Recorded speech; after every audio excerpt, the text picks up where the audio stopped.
নমস্কার, জয় শ্রীকৃষ্ণ, জয় কালী। আমি জ্যোতিষ সাধক পরিমল। আজকে যেটি আপনাদেরকে বলবো সেটি আমাদের এই যে হাতের করতল নিয়ে একটু বলবো, তারপরে আমি একটা অন্য টিপসে যাব। হাতের করতলে সামুদ্রিক শাস্ত্রে লেখা আছে যে হাতের যে স্থানেই তিল হোক না কেন, তিলে কিন্তু শুভ ফল দেয় না। লাল তিল মঙ্গল সূচক এবং কালো তিল শনি সূচক। তা অনেকের মতে যে হাতের করতলের মাঝখানে মুষ্টির মধ্যে যদি কোনো তিল থাকে তাহলে বলে নাকি যে কোনো অসুবিধা নেই। কিন্তু আমি সামুদ্রিক শাস্ত্রে তিল সম্বন্ধে অনেক পুস্তক পড়েছি, অনেক বই পড়েছি, কিন্তু তাতে কোথাও আমি পাইনি। অতএব আমি বিশ্বাস করি না যে তিল কোনো অশুভ ফল দেয় না। যাই হোক, এটি অন্য কথা। এবারে বলবো এই যে করতল, করপৃষ্ঠ, এই করপৃষ্ঠের মাঝখানে উপরে ঠিক মিডল পয়েন্টে যদি কোনো তিল থাকে তাহলে আপনারা অবশ্যই অভিজ্ঞ জ্যোতিষের কাছে যাবেন। এটি আমার কথা। কারণ জ্যোতিষশাস্ত্র মতে, সামুদ্রিক শাস্ত্র মতে বলছে বাম ভাগে তু নারীনাম দক্ষিণে পুরুষ নির্দিষ্টং লক্ষণম রেখাম সমুদ্র বচনয়াম। অর্থাৎ নারীর বাম অঙ্গে, পুরুষের ডান অঙ্গে তিল কিন্তু শুভ। কিন্তু যদি আপনার এই ডান হাতের অথবা বাম হাতের করপৃষ্ঠের এইখানে তিল থাকে তাহলে অবশ্যই আপনারা যাবেন। কারণ এগুলো কিন্তু সর্পদংশনের প্রধান লক্ষণ। সর্পদংশন এমনই একটা বিষক্রিয়া ঘটবে আপনার শরীরে, যেখানে আপনি কিন্তু মানে বিপদ, মানে জীবন নিয়ে টান পারাপারি আকস্মিক ঘটবে। রাহু কেতু এগুলো ঘটিয়ে থাকে, সঙ্গে মঙ্গল যুক্ত হয়ে যায়। অতএব ষষ্ঠ ঘর, অষ্টম ঘর এবং দ্বাদশ ঘর যদি নেগেটিভের ওপরে নেগেটিভ ঘটে যায় তাহলে কিন্তু সেটি খুবই মারাত্মক। এটি গেল হস্তরেখার সম্বন্ধে, একটি তিলের সম্বন্ধে আমি বললাম।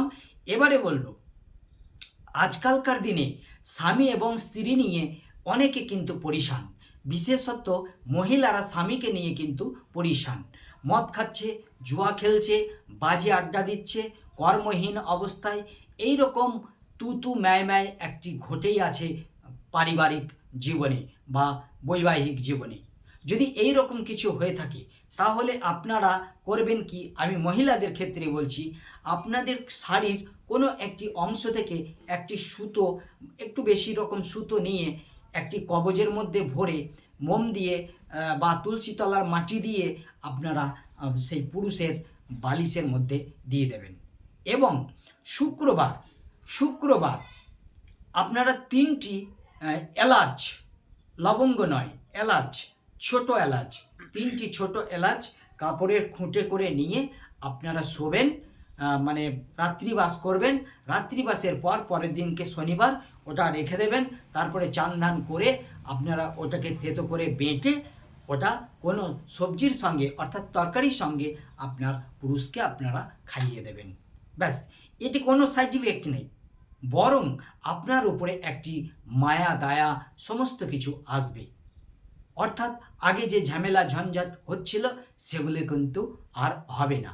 তাহলে 2টি ক্রিয়া বললাম, একটি কবজ সম্বন্ধে বালিশের মধ্যে দেবেন, আর একটি হচ্ছে 3টি এলাচ আপনার কাপড়ের খুঁটে করে নিয়ে রাত্রিবাস করবেন। পরের দিনকে সকালে ওটি আলাদা করে রেখে দিয়ে স্নান করে ফ্রেশ হয়ে তারপরে যখন আপনারা রান্না বান্না করবেন তখন থেতো করে ওটা ওর সবজিতে দিয়ে দেবেন। মানে ওনাকে যে সবজিটা দেওয়া হবে সেই সবজিতে দিয়ে দেবেন। ব্যাস, তাহলেই কিন্তু আপনার কর্ম ক্লিয়ার। ব্যাস, আজ এই পর্যন্তই। এবারে বলি আমার একটু প্রচার নিয়ে। আমি হস্তরেখা বিচার অনলাইন 9382123284 এই নাম্বারে করে থাকি, মাত্র 100 টাকা ফোনপে নিয়ে। 100 টাকায় আপনি ঘরে বসে আপনি জানতে পারবেন যে আপনার লাকি স্টোন কি হতে পারে। বা যদি কেউ জানতে চান আপনার date of birth, place of birth, time of birth এগুলো পাঠিয়ে যদি জানতে চান যে আমার লাকি স্টোন কি, আমার জীবনে লাকি স্টোন কোনটি হতে পারে, তাহলে সেটিও কিন্তু আমি বলে দেব আপনাদের খুব সামান্য শুল্ক নিয়ে। কিন্তু আরেকটি কথা না বললেই নয় যে আমি যে কুষ্টিগুলো বানাচ্ছি, আগে আমি খুব অল্প সংখ্যক টাকা নিতাম, কিন্তু এখন আমি 1000টি টাকা ছাড়া এই কুষ্টি বানাতে পারছি না। কারণ ওখানে মন্থা তৈরি করে করে বছর বছর সব লিখতে হয়, অনেক পরিশ্রম হয়। আমি নিজে হাতে তৈরি করে থাকি এটি। যাই হোক, আর বিশেষ কিছু বলছি না। ভালো থাকবেন সকলে। জয় গুরু, নমস্কার।